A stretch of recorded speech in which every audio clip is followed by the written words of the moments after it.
Welcome, gaming, I don't know, what, friends? Sounds like the best thing for me. Welcome to the Green Chicken Channel.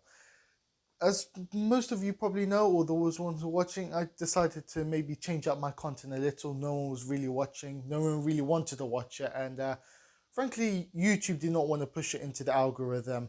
And let's just say, it's very hard for me to say so, but I never want to see that content ever again. I should probably delete it. Yeah, it's sad. I know.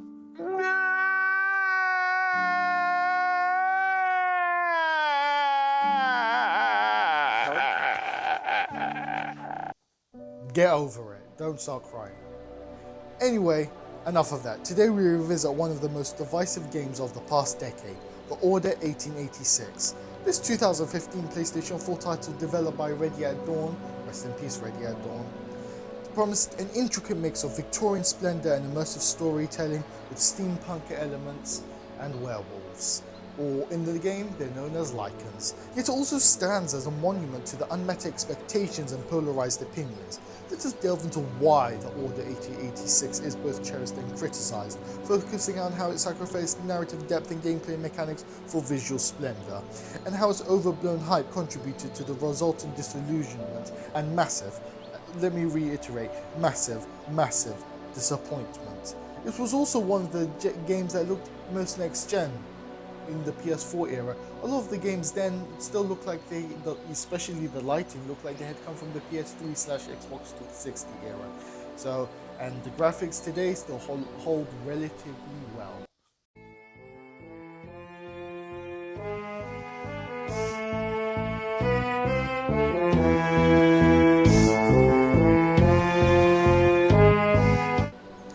When the Order 1886 trailer was first unveiled, it was nothing short of a spectacle, let's just say.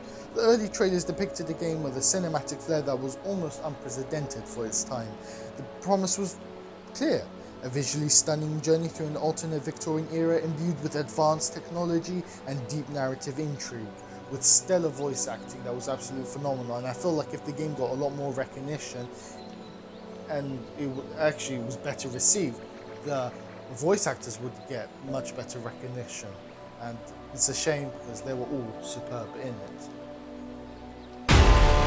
This game is going to be the biggest thing out of 2015. You've never seen a game that looks this pretty. The world that has been created is really unique. I've never been to London. I can imagine London being like this. It's really nice to see something different than a lot of the games that are coming out. There are so many different moments featuring stealth, combat. I thought the weapons were really cool. I've never seen someone live in the year 1800 and have a weapon from like the year 3000. Man, that thing packs a punch. That's awesome. Enthusiasm for the game reached fever pitch. It was heralded as a revolutionary step forward in gaming graphics and storytelling. People were extremely hyped for it. They were really excited to be in Victorian England with weapons that looked like they were from a much more advanced alternate world. This overwhelming hype, though, set the stage for extraordinarily high expectations, creating a narrative of anticipation that would be indeed difficult to fulfill.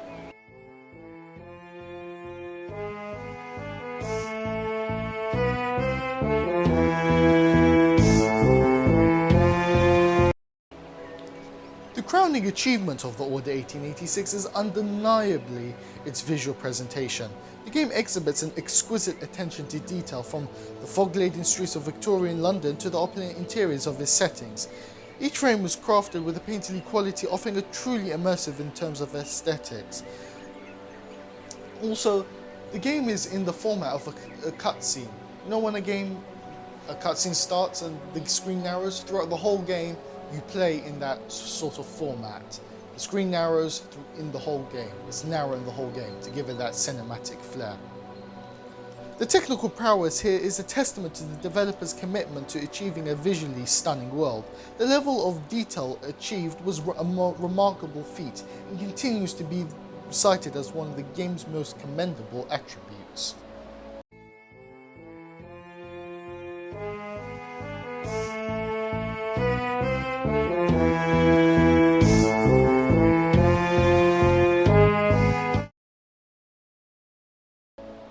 However, the pursuit of visual excellence came at a significant cost, as most of you probably know. The Order 1886 placed a heavy emphasis on its narrative and cinematic elements, yet let's just say it straight out. These aspects were not well executed as one might have hoped or expected. The story, set in an alternate 19th century where Knights of the Round Table from King Arthur's court battle supernatural foes, is intriguing but often feels constrained by the game's linear structure. In terms of gameplay, the experience is rather conventional. The combat system, feature cover-based shooting and frequent quick-time events, better known as QTEs, lacks depth and variety. These QTEs in particular have been criticised for their disruptive nature, interrupting the flow of gameplay and detracting from the immersion.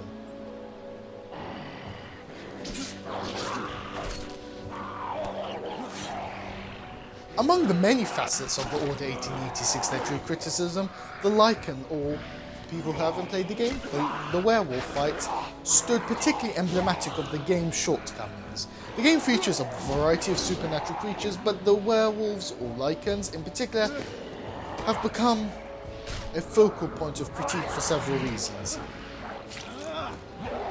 Firstly, the werewolf fights, or I need to start calling them Lycan fights, so people are going to call me out for it. Firstly, the Lycan fights suffer from a lack of variety. These encounters are characterized by their repetitive nature. Players often find themselves facing the same type of enemies with the similar attack patterns throughout the game. This repetitiveness not only made the combat feel monotonous, but also failed to provide the challenge and excitement that one might have wanted from such pivotal moments. Instead of allowing players to engage in their own style of gameplay, they were often forced into scripted sequences that broke the flow of the action. This reliance on QTEs were, let's just say, damn irritating. As players like myself, felt their agency being undermined by rigid and predetermined interactions. The game missed an opportunity to fully capitalize on its intriguing supernatural elements. Instead of exhilarating encounters, players are met with repetitive and uninspired combat scenarios that fail to live up to the game's already high expectations. Man, it really had a lot of high expectations, I'll say that for it. Also, I had a lot of questions about the Lycans, like for instance, where did they come from? Why were they allies with the rebels? Can you get infected by them? And I felt like it was just left at loose ends, and for the potential sequel that they were probably hoping to do. And we heard that they were hoping to do one with basically a complete overhaul of the gameplay mechanics.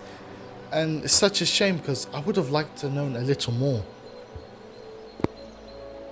Moreover, the game's linear progression and lack of exploratory freedom confined the player to a predetermined path, further limiting the experience.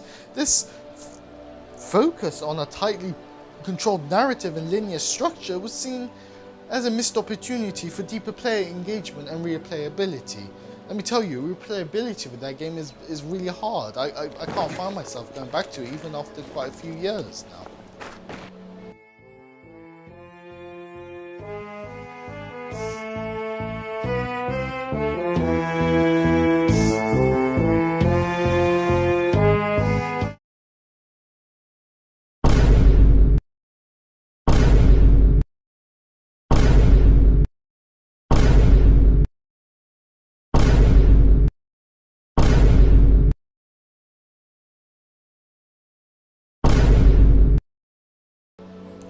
Upon release, the disparity between the anticipated and the actual product became evident. While the visual splendor was universally acknowledged and is still today, the game's shortcomings in narrative depth and gameplay mechanics led to a mixed reception. The high expectations fueled by extensive pre-release hype set up a scenario where the game's flaws were magnified to a great magnification.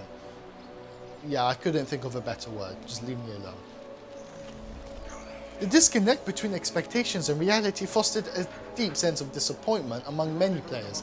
The game was criticized for failing to deliver on the promise of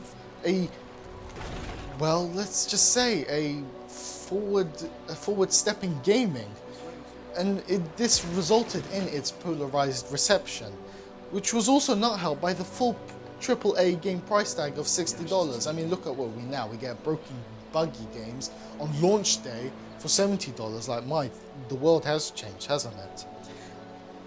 But back to the subject. However, it did find some who realized its flaws but still enjoyed it for the atmosphere and the visuals that are, I will say it again and again, are superb.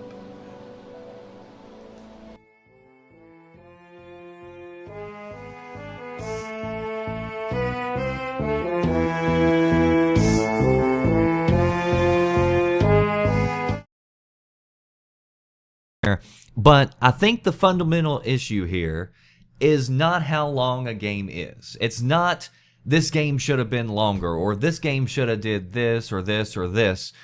But I think the problem is publishers believing that every game is a $60 experience. This game the Order Prologue and reduced its price by half, because that's exactly what this is, if we're being honest. A preview, a fucking $60 teaser to a much better and more full story in the inevitable sequel that it clearly doesn't even earn here. Yet it thinks it does by judging by that ending, which is insulting, leaving so many goddamn hanging threads. It's criminal and wholly unsatisfying. About this game, a whole controversy. I'm going to acknowledge some of that, but I think it's actually important now to talk about it outside of that bubble. Just look at this for what it is. And when the game released, I very much went on record saying that I really liked it, and I think I like it even more now after replaying it.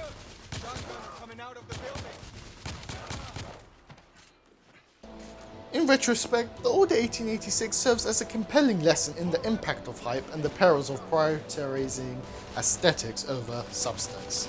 Its visual achievements are lauded, but the game's shortcomings highlight the importance of balancing graphical fidelity with engaging gameplay and narrative depth, something still today games struggle with.